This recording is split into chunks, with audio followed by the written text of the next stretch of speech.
Ils ont appelé ça une fête. Moi, j'ai dit que c'était un coup monté. Mon père a organisé un dîner chez nous, à Denton, au Texas, pour honorer la dernière promotion de ma petite sœur Léna dans l'armée. Elle avait été promue lieutenante de son unité, première de sa promotion et apparemment la seule enfant digne d'être saluée. Tout le monde était là, famille, amis et voisins qui la connaissaient à peine, mais qui étaient venus pour le vin. Dans le salon, un projecteur diffusait en boucle les photos du camp d'entraînement de Léna, comme dans une publicité de recrutement, Léna sur scène, Léna faisant le salut militaire, Léna en tenue de camouflage. Pas une seule photo de moi. Je portais un pantalon noir et un chemisier gris uni, et j'avais attaché mes cheveux en arrière. Rien de voyant. Je ne voulais pas faire concurrence au diaporama. Mais à en juger par leur apparence, le simple fait d'arriver offensait déjà la moitié de la salle. Mon père, le colonel Morgan Landon, retraité mais qui aboyait encore des ordres au thermostat, m'a fait un signe de tête. Pas de câlin, pas même un bonjour sincère. Alors, a-t-il dit, les yeux rivés sur le diaporama, que fais-tu exactement ces jours-ci? J'ouvris la bouche sans même prononcer un mot. Elle est entre deux feux, intervint ma tante Carole, le sauvant de ma présence. Je souris. Je suis plus doué pour ne pas m'expliquer, maintenant. Personne ne rit. Quelqu'un avait besoin de plus de fourchettes. Quelqu'un d'autre avait besoin d'eau. Devinez vers qui ils se sont tous tournés? Moi. Personne ne m'a demandé si ça me dérangeait. Ils ont juste supposé, comme toujours. J'ai attrapé une pile de fourchettes et rempli un pichet dans la cuisine, écoutant la voix de Léna flotter dans le couloir tandis qu'elle racontait une anecdote sur son PDG qui la qualifiait de leader naturel. Tout le monde a applaudi. À mon retour, tous les sièges étaient occupés. Tous les cartons étaient posés, toutes les assiettes prêtes, sauf la mienne. Ma mère a cligné des yeux comme si je l'avais surprise à ne pas disparaître. Il y a une chaise pliante sur la véranda, près du barbecue, a-t-elle dit.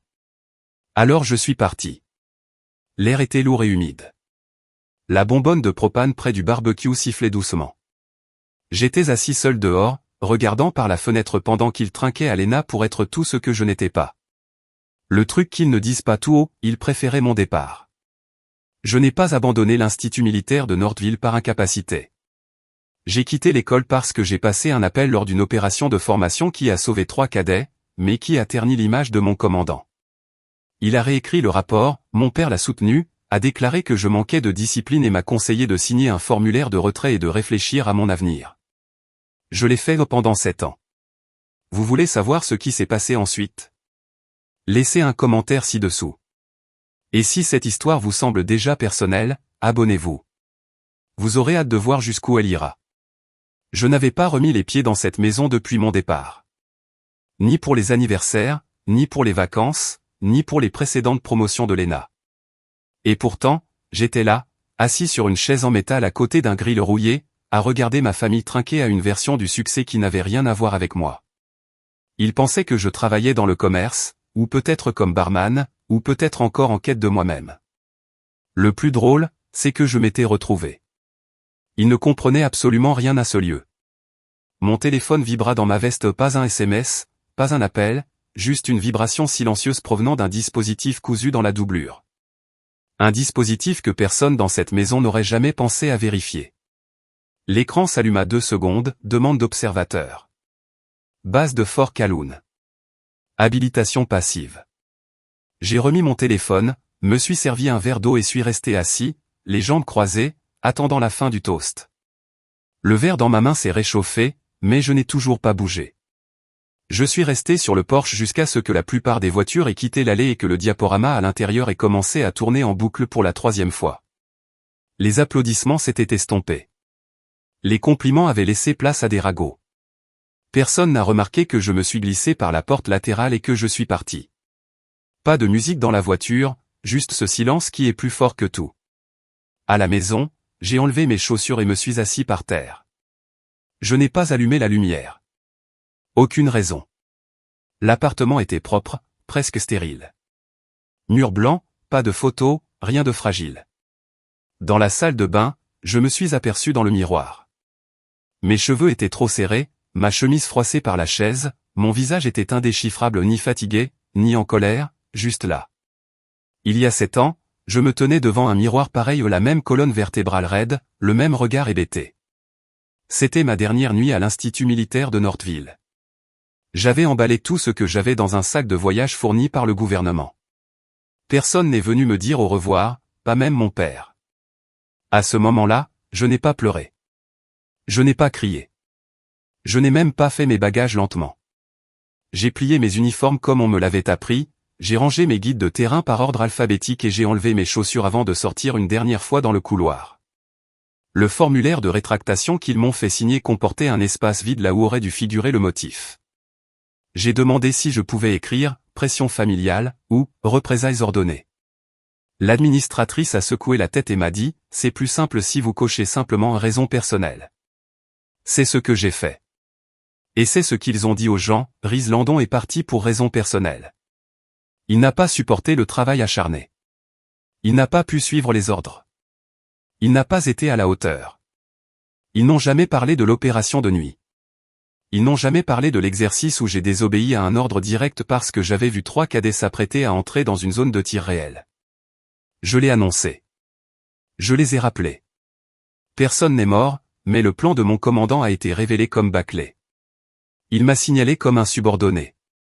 Mon père, qui enseignait encore la tactique à l'époque, a lu le rapport et m'a dit doucement, « Tu l'as mis dans l'embarras.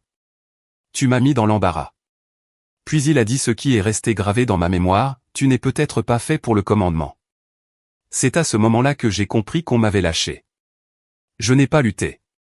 Je n'ai pas fait appel. J'ai signé les papiers et je suis parti, sans claquer la porte. Ma seule protestation, le silence. Je n'ai pas plongé dans une spirale infernale. Je ne me suis pas effondré. J'ai juste recalibré. 3 semaines plus tard, j'ai reçu un appel de quelqu'un qui n'a pas donné de nom.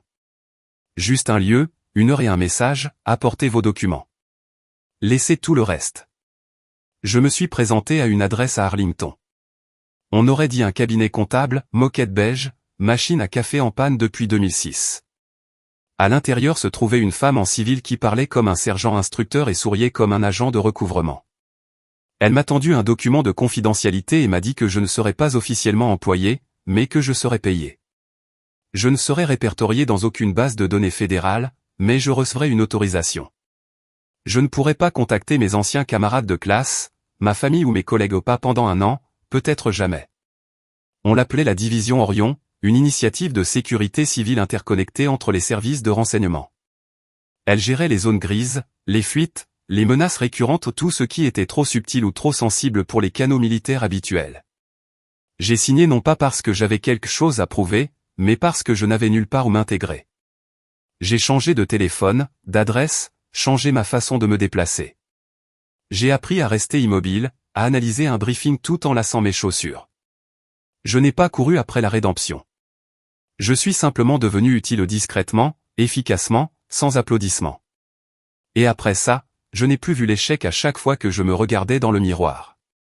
J'ai vu quelqu'un qu'il ne savait pas évaluer. J'ai éteint la lumière de la salle de bain avec la même main avec laquelle j'avais signé pour effacer mon nom. Ils n'ont pas pris mes empreintes digitales, mais ce n'était pas nécessaire. Quand la division Orion m'a accueilli, ils savaient déjà tout, moyenne, notes tactiques, procès-verbaux, irrégularité du cycle de sommeil. Ils ne m'ont pas demandé qui j'étais. Ils m'ont juste dit ce que j'allais faire. Les 6 premiers mois ont été principalement consacrés à l'accueil, à des missions d'observation discrète et à des tests de reconnaissance de schéma. J'ai passé plus de temps en salle de briefing que jamais sur le terrain. Le travail n'était pas glamour, pas de gadgets, pas de veste de combat, pas d'alias, juste des rapports, des rédactions et une analyse d'informations si précise qu'elle aurait pu être imprimée sur du verre. On appelait ça du renseignement civil, mais les limites étaient minces comme du papier. Orion opérait dans l'ombre, ni vraiment militaire, ni vraiment fédéral. Nous n'étions pas visibles, mais nos empreintes étaient partout dans les systèmes importants, cartographier les communications lorsqu'une base présentait une fuite interne sans trace, repérer les sous-traitants trop proches de la mauvaise société écran, enterrer les demandes civiles si profondément qu'ils en oubliaient même de les poser. Je suis devenu l'un des plus discrets. Ni un espion, juste un nom enfoui sous des couches de déni plausible. Le salaire n'était pas impressionnant. Les horaires étaient durs. Mais en contrepartie, j'avais le contrôle, pas de hiérarchie sur moi, pas d'exercice en classe, pas de marche forcée, juste des données, de l'instinct et le silence. J'y ai trouvé mon rythme. Personne ne s'attendait à ce que je performe. Personne ne célébrait mon nom à table. Et personne n'essayait de me rabaisser pour faire place à la fierté d'autrui. J'ai été affecté à Ridgeport pendant 1 an, où j'ai été chargé d'intervenir sur une faille de communication discrète impliquant une base d'entraînement et un sous-traitant possédant 6 identifiants fiscaux différents. J'ai découvert la faille en 6 jours, je l'ai signalée et clôturée avant qu'elle ne fasse la une des journaux. Personne n'a remercié. Personne n'était obligé de le faire. C'est comme ça qu'on sait que c'est du vrai travail. En 3e année, je parlais 5 dialectes à l'oral et 2 autres suffisamment bien pour tromper un douanier. Mes cheveux changeaient de couleur au fil des saisons non pas parce que je me cachais, mais simplement parce que les gens oubliaient mon apparence. Je n'utilisais jamais mon vrai nom. Riz Landon n'avait pas payé d'impôts depuis 2017. Riz Landon n'avait pas voté, n'avait pas de dossier médical et n'était pas répertorié lors des vérifications d'antécédents. Si vous me cherchiez, vous tomberiez sur un jeune avocat en Arizona ou un bibliothécaire dans le Maine. La version de moi qui existait dans cette maison de Danton avait disparu au pas morte, juste mal classée. Et j'aimais bien ça. Puis vint la cicatrice. Un agent de bas niveau a signalé une tendance en provenance de San Diego. Cela ressemblait à une simple campagne d'hameçonnage, mais l'empreinte numérique correspondait à une entité étrangère plus ancienne que nous observions discrètement. J'ai été mis au courant pour aider à vérifier la faille. Pas de sauvegarde, juste moi, une liste de contacts et un ordinateur portable jetable. C'était censé être un travail de bureau, mais lorsque la piste des données m'a conduit à un entrepôt d'une entreprise financée par l'armée près d'Otemesa, j'ai dû le parcourir physiquement. À l'intérieur, tout était propre, trop propre. Le carrelage semblait ciré, les aérations étaient exemptes de poussière, de taches de café et les chaises étaient parfaitement alignées. Cela signifiait qu'il n'était pas seulement opérationnel, il était désinfecté. J'étais en train de consulter une copie d'une banque de données archivée sur un serveur lorsque j'ai senti le changement derrière moi. Ce n'était pas bruyant, juste la sensation d'un changement d'air. Je me suis retourné rapidement, mais je n'ai pas avancé bien loin. Il est arrivé du côté aveugle au propre, entraîné, sans geste inutile. Il n'a pas dit un mot, se contentant d'utiliser la crosse de son fusil comme une ponctuation. Un coup. Quand j'ai repris connaissance, j'étais au sol, la vision rouge et trouble, l'épaule en feu mais j'avais encore la force dans le poing. Je n'ai jamais vu son visage, mais je me souvenais de l'odeur, cuivre et eau de javel. Quelqu'un faisait le ménage. Après cette opération, j'ai été mis sur le banc pas suspendu, juste temporairement réaffecté à la division stratégie. Même les fantômes peuvent saigner, et les fantômes avec des cicatrices sont promus latéralement. Je n'ai pas protesté. La stratégie signifiait moins d'exposition, plus de contrôle, plus de cartes et moins de bruit. J'ai arrêté de courir après le travail de terrain et j'ai commencé à construire la suite. Les médailles ne me manquaient pas. Les saluts ne me manquaient pas. Mais de temps en temps, je me reflétais dans une fenêtre noire à 2 heures du matin, tenant encore un stylo comme si c'était une gâchette. Et je me demandais si l'un d'eux, papa, Léna, toute cette foutue pièce pleine de photos me reconnaîtrait si j'entrais. Probablement pas. Ce soir-là, j'ai glissé le disque dur dans le tiroir verrouillé et éteint toutes les lumières sauf celle du couloir. Le lendemain matin, j'ai enfilé un pantalon tactique et un coupe-vent noir, accroché mon badge visiteur à ma ceinture, face cachée, et je n'ai rien emporté qui fasse du bruit ni clé, ni bijoux, juste le même calme et la même tranquillité dans lesquels je marchais depuis des années. Sur le papier, la directive était routinière, base de Fort Calhoun. Observer les opérations sur le terrain et signaler les lacunes structurelles dans la coordination des unités. Pas de contact, pas de notification, pas d'interaction. C'est ainsi que la division Orion aimait les choses, se présenter, se fondre dans la masse, observer. Fort Calhoun était un site d'entraînement poussiéreux à 2 heures de Waco. Les exercices matinaux étaient déjà en cours à mon arrivée, les échos de la cadence résonnaient sur les murs de béton, les bottes frappaient la terre rouge en rythme, la faible chaleur du soleil cuisait déjà le terrain. Le parking civil était à 800 mètres. J'y suis entré sous le ciel sans ombre, passant devant des grillages et des capteurs de périmètre, et j'ai présenté mon badge à code barre au portail. Le garde a jeté un coup d'œil à la tablette et m'a fait signe de passer sans un mot. Les gradins étaient remplis de familles, d'officiers subalternes et de conjoints de membres du conseil d'administration sirotant des thermos. J'ai choisi le bout du 2e rang, neutre, ni trop bas pour être ignoré, ni trop haut pour ne pas me faire remarquer. J'ai croisé une cheville sur l'autre, les bras croisés, le regard fixé sur le terrain. Léna était au premier plan, posture impeccable, menton relevé, voix saccadée et forte. Elle avait l'air vive et confiante, la petite prodige en uniforme.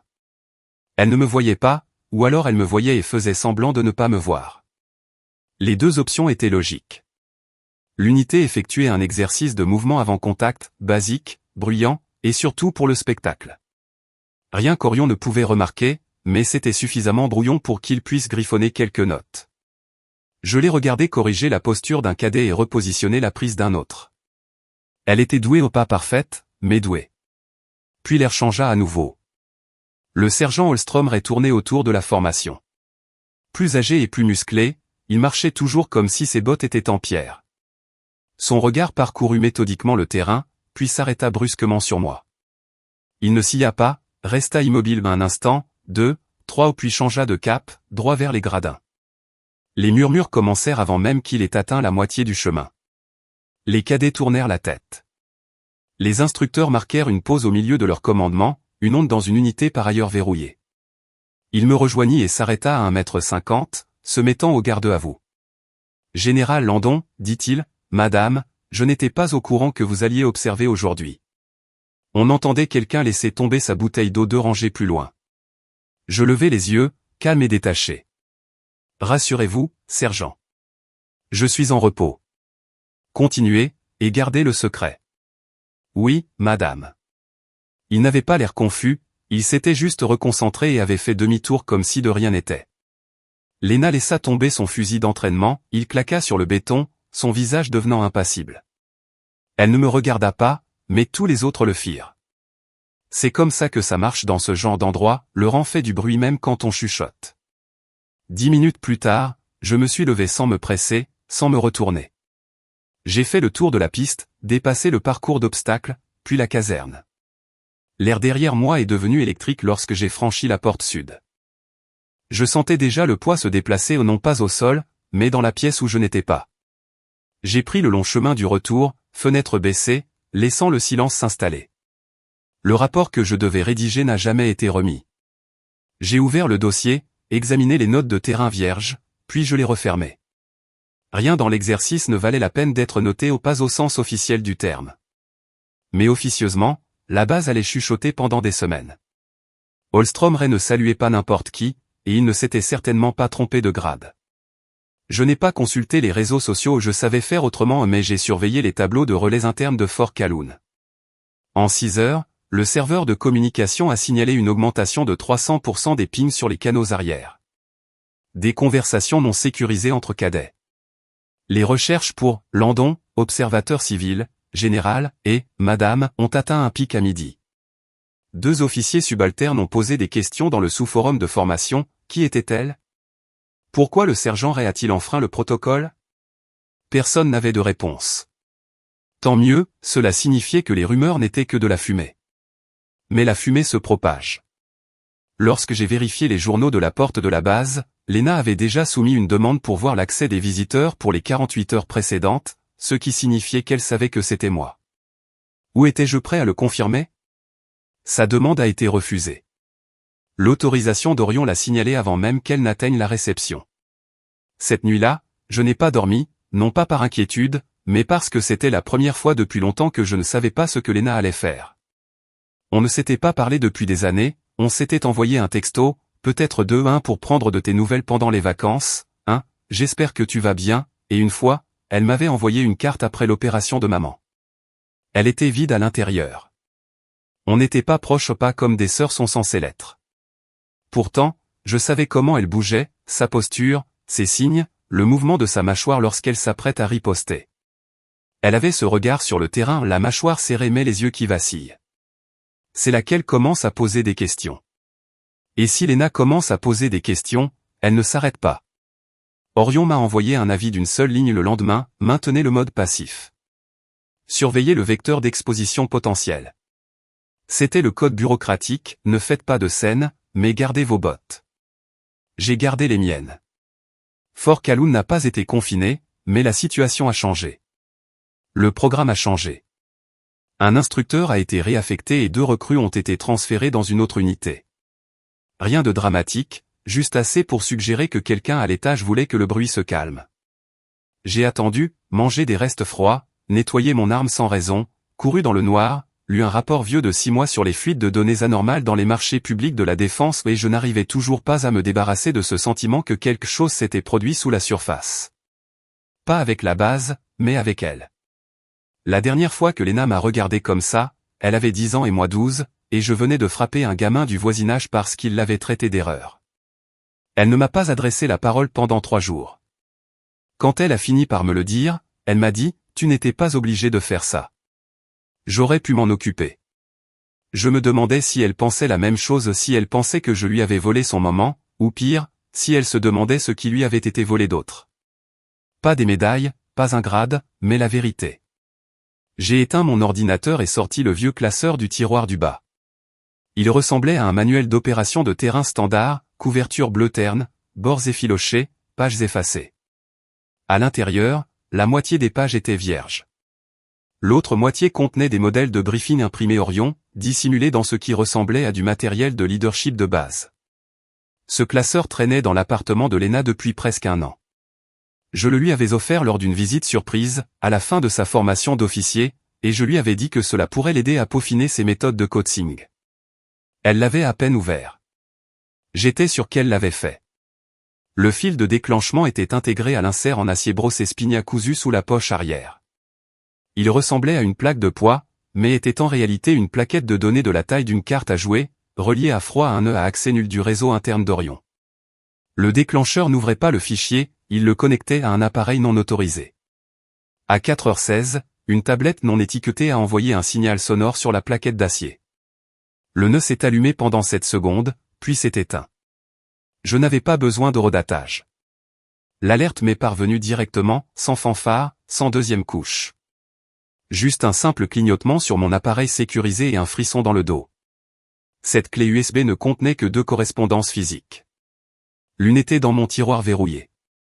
L'autre, Lena la détenait désormais ou l'avait détenue. Elle n'était pas stupide. Si elle y avait accédé, elle savait ce qu'elle avait fait. Le problème, c'est qu'elle ignorait ce que cela signifiait. La plaquette n'était pas seulement un raccourci vers mon CV. C'était un système de dépôt mort relié au réseau d'alerte passive d'Orion. Il ne s'activait que si quelqu'un trafiquait la signature de chiffrement ou si une personne disposant d'une autorisation administrative utilisait une connexion sous faux drapeau. Le plus grave, ce faux drapeau était accompagné d'une signature et celle-ci comportait un nom caché dans les métadonnées, Morgan Landon, 442 l'identifiant d'entraînement de mon père, ancien, inactif, soi-disant désactivé. J'ai fixé la ligne de code jusqu'à ce que ma vision se brouille. Puis j'ai extrait la chaîne de données chiffrées et les transféré dans une table d'analyse vierge. Les journaux ne mentaient pas, quelqu'un utilisant l'ancien chemin d'accès de mon père avait consulté et modifié un rapport de terrain 7 ans auparavant, la semaine même où j'avais été retiré de Nordval. On m'a dit que je n'étais pas fait pour le commandement le jour même. La modification était subtile. 3 lignes furent ajoutées aux notes après action, rejetant la faute d'une erreur tactique du commandant sur le non-respect des directives par un cadet subordonné. Ce cadet, c'était moi. Le nom du commandant avait été effacé dans l'original, mais le fichier non modifié se trouvait toujours dans les archives d'Orion. Ma version avait été conservée comme une « anomalie », classée ironiquement sous la rubrique « dossier d'entraînement dévié ». Aucune mesure n'avait été prise. Jusqu'à présent, j'ignorais qui l'avait modifié. Maintenant, je le savais, non pas un inconnu, ni un acteur hostile, mais mon père. Je ne me suis pas levé, je n'ai pas juré, j'ai juste respiré. Puis je me suis levé, je me suis dirigé vers l'évier et j'ai bu un grand verre d'eau comme si j'avais marché dans le désert. J'ai ouvert une feuille blanche, je l'ai enregistrée sous le nom de code, Echo Rift, et j'ai établi une chronologie, chaque document, chaque signalement, chaque code d'autorisation lié à l'effondrement de ma carrière. Ni pour me venger, ni même pour rendre des comptes, juste pour clarifier les choses. J'ignorais si Lena avait déjà vu le drapeau. Elle n'avait pas l'autorisation de décrypter l'intégralité de la charge utile, mais même l'écran initial de l'interface aurait suscité des questions. Le logo Orion à lui seul lui aurait fait l'effet d'une claque. Et si elle insistait, elle saurait déjà qui lui avait remis ce classeur. Elle n'aurait pas besoin de carte. Elle saurait exactement où chercher. Je posai la vitre, l'ordinateur portable encore fermé bourdonnant, et observai le plafond comme s'il allait répondre en premier. Il ne répondit pas, mais le ping, lui, oui. Une alerte prioritaire se glissa dans le flux de commandes avec une légère vibration au pas de flash, juste une icône clignotante sur un écran noir. Protocole Epsilon, brèche de nœud, origine Fort Kaloun. J'ai revérifié l'indicateur, confirmé la signature et remonté jusqu'au moment où la tablette de Lena a heurté la plaquette chiffrée. La brèche n'était pas profonde, juste une égratignure, mais elle a suffi à déclencher les anciens pièges fantômes. Epsilon n'était pas une mesure de sécurité standard, c'était un protocole hérité réservé à une seule menace, la compromission interne via un accès hérité. En clair, quelqu'un de haut placé, disparu depuis longtemps, vient de faire quelque chose qu'il n'était pas censé faire. J'ai transmis le message au groupe de contrôle de surveillance d'Orion. La réponse est arrivée en quelques secondes. Directive de traçage approuvée. Surveillance silencieuse. Aucun dossier d'incident. Cela signifiait pas de rapport officiel, pas de mesures disciplinaires, juste des yeux, beaucoup d'yeux. J'ai récupéré les journaux bruts localement et déchiffré le fichier Shell pour confirmation. Le voilà à nouveau, Morgan Landon, 442, le même identifiant dormant que mon père utilisait lorsqu'il était colonel et supervisait les évaluations du programme Rosie.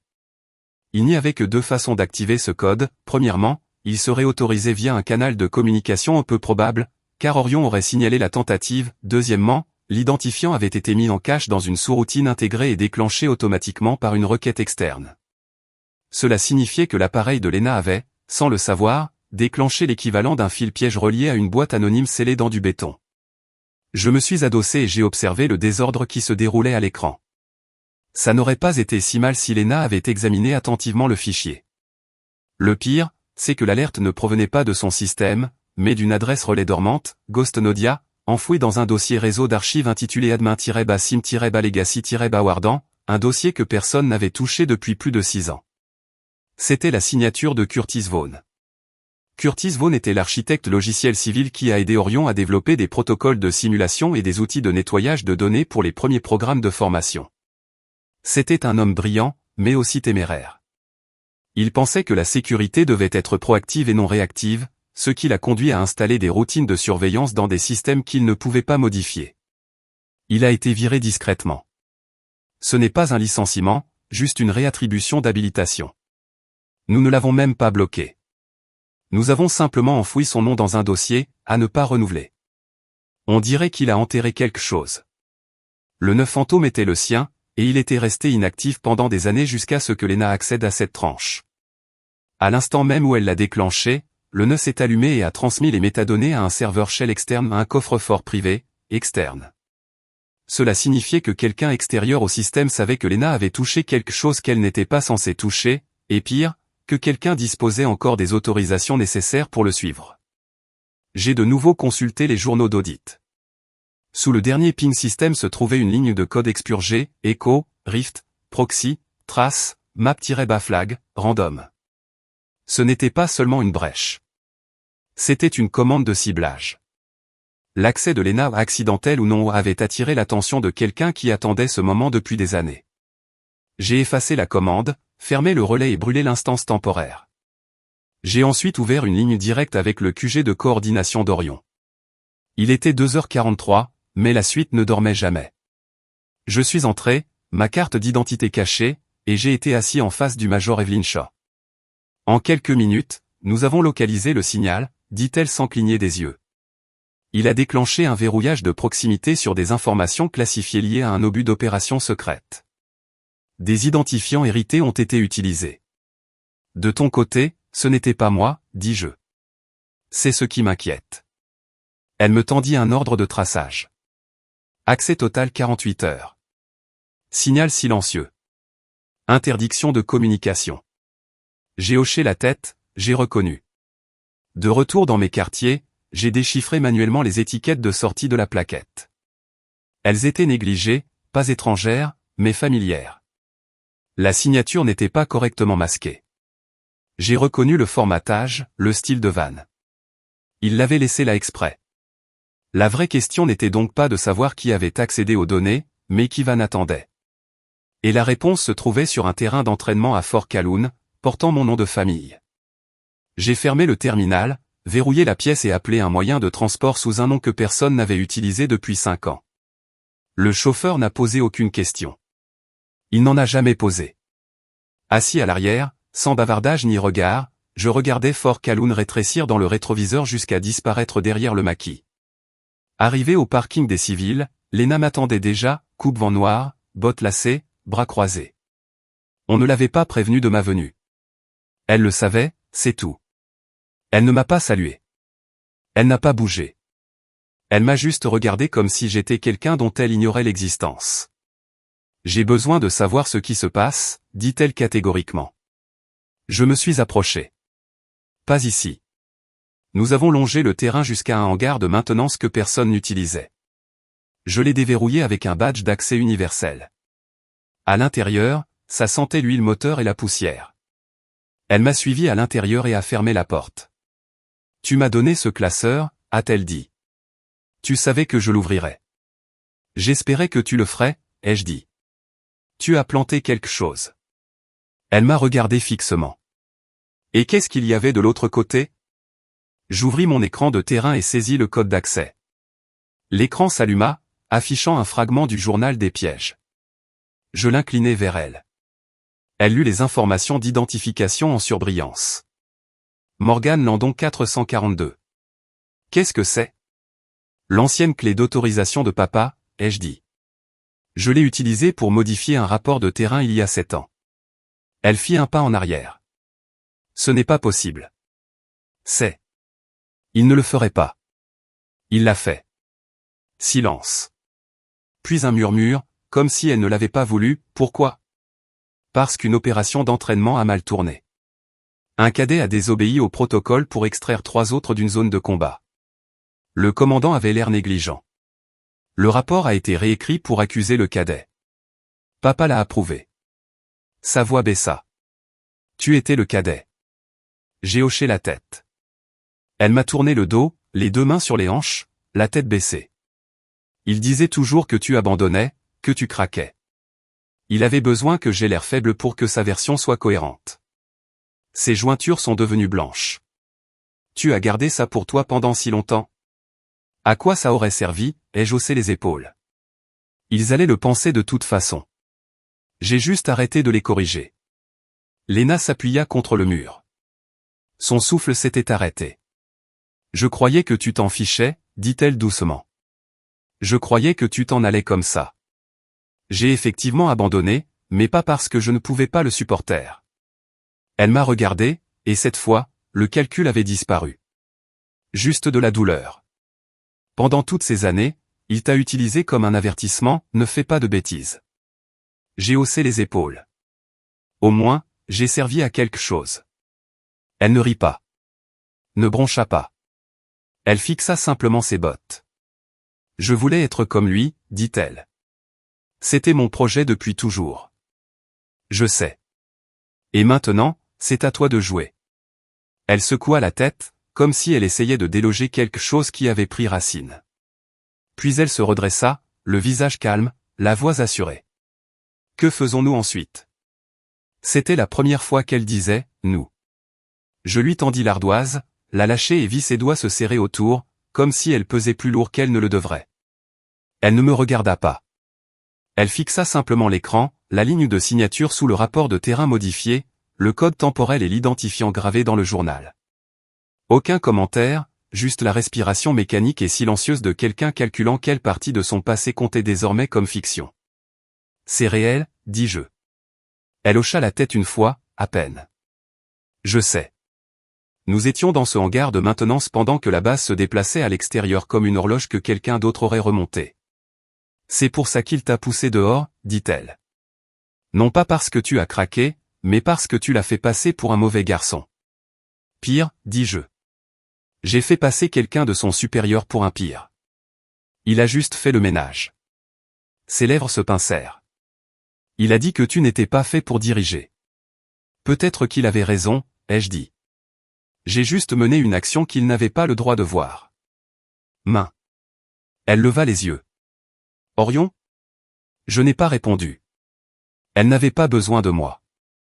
Son regard s'est à nouveau posé sur l'ardoise. Il me disait que ton abandon avait été un tournant pour lui. Que ça lui avait appris l'importance des normes. Cela semble inspirant. Elle a presque souri. Presque. Puis elle m'a passé l'ardoise, a reculé et s'est frotté le visage avec ses mains, comme si elle essayait de tout remettre à zéro. Que se passe-t-il maintenant? Demanda-t-elle. J'ai glissé l'ardoise dans ma poche. Ça dépend de ce que tu veux. Main. Elle m'a regardé comme si je lui avais offert un couteau et lui avais dit de choisir une cible. Je veux lui parler, dit-elle. Tu peux, mais il mentira. Je sais. Il s'y est entraîné. Je le sais aussi. Je l'observais. Leurs épaules étaient droites, leur voix égale, mais ses doigts ne cessaient de trembler. Pas de peur. De la retenue. Alors, va te faire foutre, dis-je. Elle cligna des yeux. Qu'est-ce que ça veut dire? Entrer sans dossier. Pas de preuve. Pas d'accusation, juste la question. Et s'il esquive, il le fera. Chambre 7. Et alors? Alors tu sauras qui il est vraiment. Elle prit une longue inspiration, passa devant moi, ouvrit la porte du hangar et sortit sans se retourner. Je suis resté dans l'ombre une minute de plus, respirant simplement. Elle n'avait pas besoin que je lui tienne la main ou elle n'en avait jamais eu besoin. Elle avait juste besoin que ce mensonge disparaisse. 3 heures plus tard, elle m'a appelé. Je n'ai pas répondu. J'ai laissé tomber sur la messagerie vocale cryptée. Elle n'a pas parlé tout de suite, on a juste entendu son bruit assis, peut-être dans sa voiture. Puis, il ne l'a pas nié. Il a dit que c'était une correction nécessaire pour le bien du programme. Il y eut un silence. Puis sa voix se brisa. Il n'a jamais prononcé ton nom. J'ai appuyé sur « supprimer ».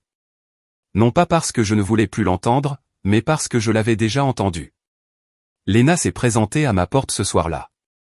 Personne n'a frappé, juste le bruit de sa carte magnétique qui raclait la serrure. Elle semblait ne pas avoir pleuré, mais en avait peut-être envie. Sa mâchoire était serrée. Je lui ai tendu un café. Sans un mot. Elle se tenait au comptoir de la cuisine et ne le buvait pas. Je pensais avoir compris ce que signifiait cet uniforme. Elle a dit, c'est un manteau. J'ai dit, la personne à l'intérieur compte plus. Elle s'est tournée vers moi. Tu crois toujours en ce que tu fais? Pas pour eux, ai-je répondu. Mais si, je le fais. Elle hocha la tête une fois. Puis elle alla à la fenêtre et resta plantée là, comme si elle avait déjà vécu ce moment. Non. Maintenant, si. Elle reposa le café intact puis se retourna avec ce même regard que papa avait avant de donner des ordres que personne ne remettait en question. Nous l'envoyons, dit Lena. Tout ça? S'il veut agir comme si son héritage comptait plus que les gens, alors il peut en répondre aux gens. Elle n'était pas en colère. Elle en avait assez d'être en colère. C'était une toute autre histoire. Nous avons déposé la demande interne via un nœud d'admission Orion fermé, ce qui n'est pas le canal d'examen standard. Le dossier a été directement transmis au Conseil fédéral de surveillance de la sécurité. Habilitation de sécurité élevée, escalade silencieuse. Aucune trace écrite de son côté, juste du mien. Lena a signé en tant que co-auteur du dossier. Elle a indiqué son affiliation, son rang et le lien de parenté de son père avec le dossier. Pour être honnête, il aurait été plus clair que je le soumette seul, mais elle a refusé. Si ça brûle, dit-elle, nous brûlerons ensemble. Elle ne le disait pas pour faire le drame. Elle le disait comme un fait, comme pour appeler le vent. La réponse est arrivée 12 heures plus tard. La commission d'examen s'est réunie à huis clos. 2 jours plus tard, station satellite de Washington. Les deux parties sont tenues de se concerter. Ils ont qualifié l'affaire d'audit d'intégrité procédurale, un jargon militaire qui signifie « nous n'aimons pas cela, mais nous ne pouvons pas l'ignorer ». J'ai réservé un transport pour nous sous l'autorité d'Orion. Lena portait des vêtements civils, pas d'uniforme, pas d'insigne de grade. Je lui ai demandé si c'était étrange. Elle a répondu « non, vraiment ». L'établissement était froid.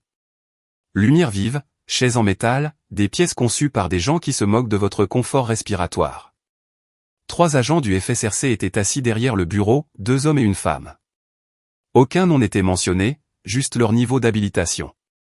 J'ai d'abord soumis le calendrier non censuré, puis le rapport de formation, puis les documents de renonciation, et enfin le journal d'accès du lecteur déclenché par Lena. Ils ont examiné chaque ligne.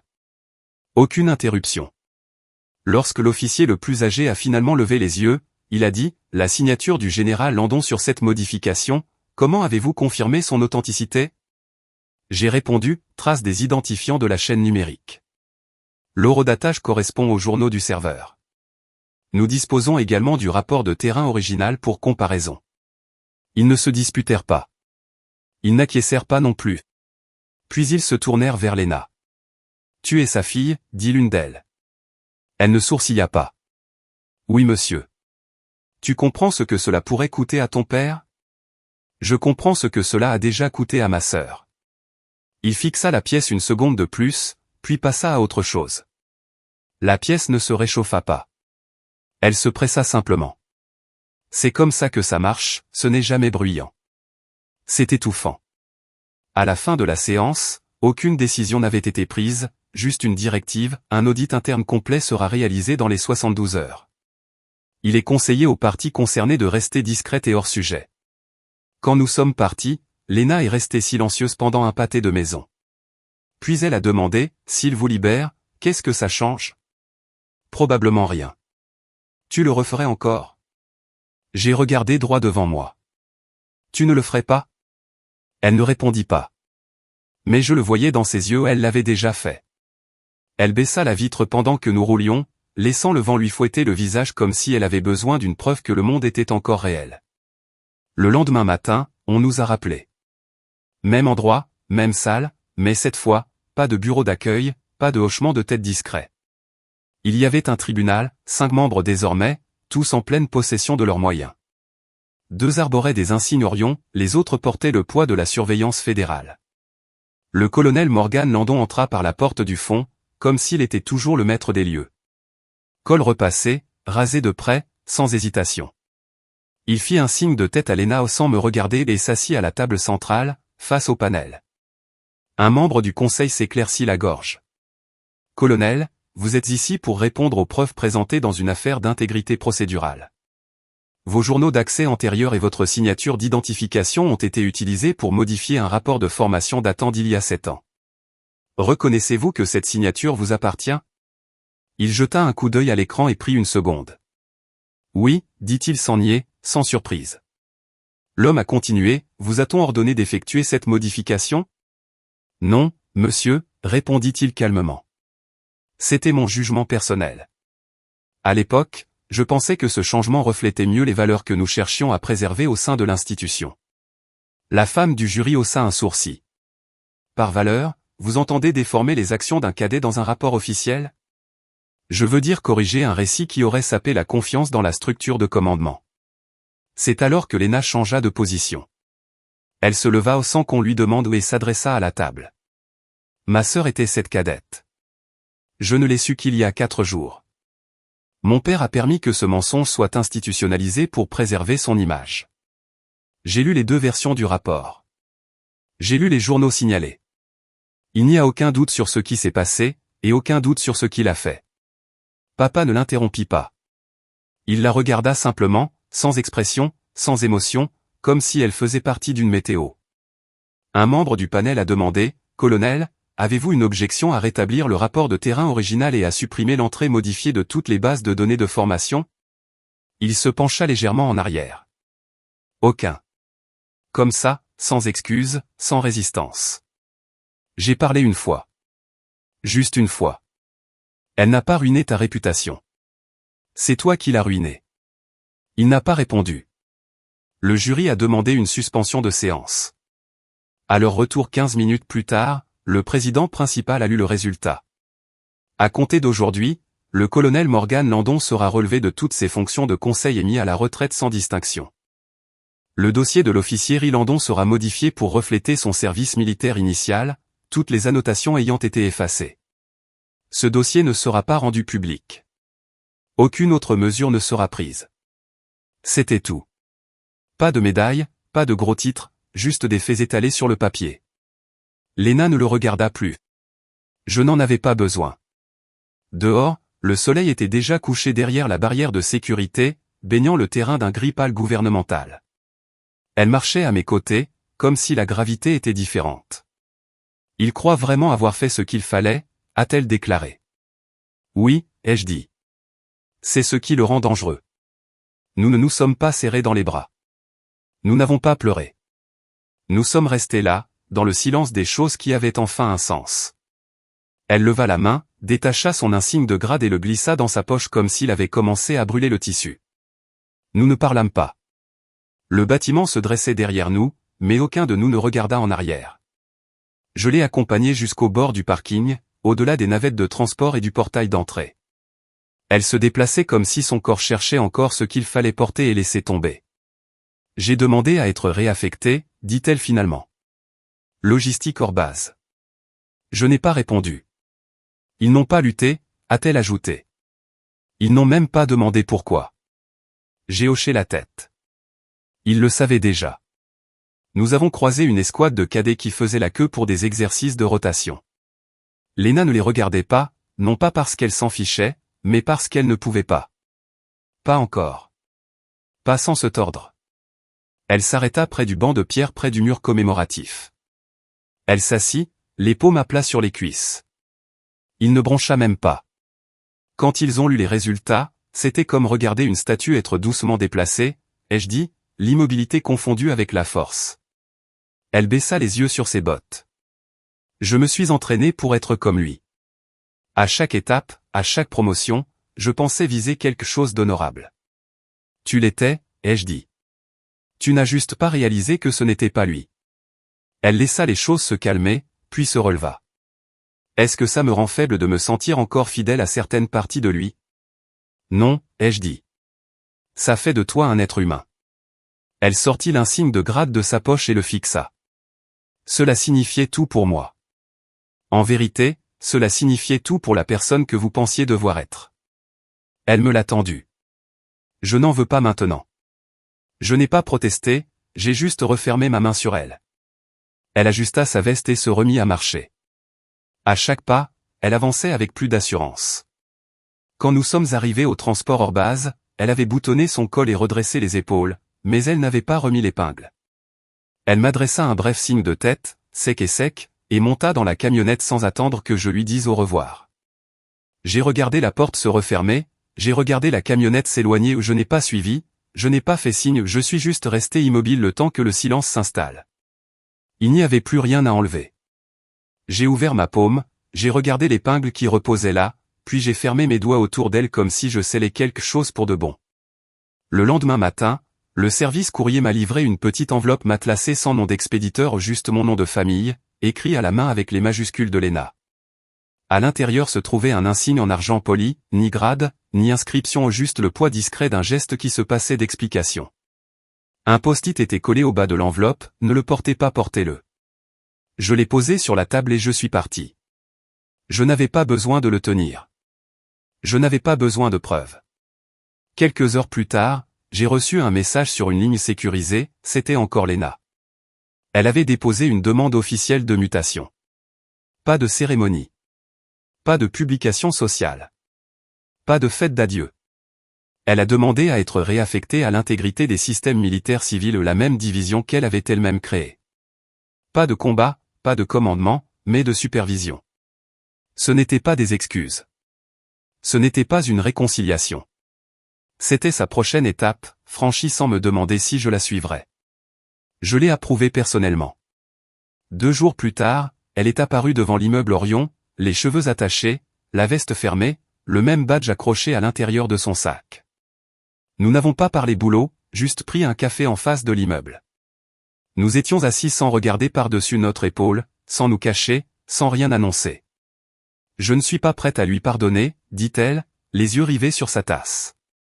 Tu n'es pas obligé, ai-je répondu. Elle remua sans boire. Il m'a élevé dans l'idée que le devoir, c'est ne jamais hésiter. Alors peut-être que c'est la première fois que tu l'honores, dis-je en désignant son sac d'un signe de tête. Elle sourit pas largement, pas pour faire joli, juste assez pour indiquer que quelque chose avait changé. Avant de partir, elle se plaça à côté de moi et ouvrit son manteau. L'insigne argenté était épinglé juste à l'intérieur de la doublure, pas à l'extérieur pour que quiconque puisse le saluer. Je ne veux pas que cela signifie que je suis gradé, dit-elle. Je veux que cela signifie que j'ai vu ce qui devait être corrigé et que je n'ai pas détourné le regard. J'ai hoché la tête. Alors tu as déjà une longueur d'avance sur la moitié des hauts gradés. Elle m'a donné un coup sur l'épaule. Pas de câlin, pas de larmes. On se retrouve à l'intérieur, a-t-elle dit, et elle le pensait. Je l'ai regardé disparaître dans le bâtiment, puis j'ai plongé la main dans mon manteau et j'ai sorti le mot que je portais depuis des semaines. Il ne contenait qu'une seule ligne, écrite de ma main, si jamais tu oublies qui tu es, commence ici. Je l'ai glissé dans son casier 1 heure avant son retour. Calme. Invisible. Sans fanfare, comme la plupart des choses qui comptent. Après cela, je suis monté à bord de mon transport. Pas d'adieu en fanfare, pas de dernier regard, juste moi, un sac de voyage et un départ discret, sous un vieil indicatif que plus personne n'utilisait. J'ai laissé un dossier de débriefing au commandement interne, scellé et crypté. Mon nom ne figurait pas dans le dossier de mission. Il ne l'avait jamais été. C'était là tout l'intérêt. Alors que je marchais vers la piste d'atterrissage, la chaleur miroitait sur l'asphalte comme un mirage, le genre de journée où le ciel reste immobile, et les réponses non plus. Mais je n'en avais pas besoin. La rampe d'accès grinçait sous mes bottes. Cabine vide. Un seul agent, un seul chemin. Je me suis glissé dans le siège près de la lunette arrière, j'ai tiré les sangles et me suis penché en arrière tandis que la turbine tournait. On dit que voler est synonyme de liberté, mais pour moi, c'est juste le silence, le genre de silence qu'on mérite. Au décollage, j'ai contemplé Fort Kowloon. De là-haut, impossible de percevoir la tension. Impossible de distinguer les noms enfouis, les histoires réécrites, ni les gens qui tentent d'extirper la vérité de sous une montagne de métaux. Mais je le savais, et maintenant Lena le savait aussi. Je ne me sentais pas triomphant. Pas de musique de vengeance, pas de montage cinématographique en attente. J'éprouvais une immobilité, comme un nœud en fin d'effet sans que personne n'ait à le tirer. J'ai fermé les yeux, repensé au jambon à la cannelle de maman, aux chaises pliantes près du grill, aux vieux classeurs dans des tiroirs enduits et à une pièce froide où une vérité se dressait enfin sans crier. J'ai pensé à ma sœur, la mâchoire serrée, son manteau ouvert, un badge caché comme un vœu plutôt qu'un trophée. Et je savais que ce qui allait suivre n'avait pas besoin d'être bruyant pour avoir de l'importance. Certaines tempêtes passent sans bruit. Certaines victoires ne vous saluent pas. Certains noms ne sont jamais écrits en gras, mais ils perdurent. L'avion vira à gauche. La lumière se déplaçait à travers les nuages. Pas d'applaudissements, pas de gros titres, juste le ciel grand ouvert et personne d'autre que moi ne regardait.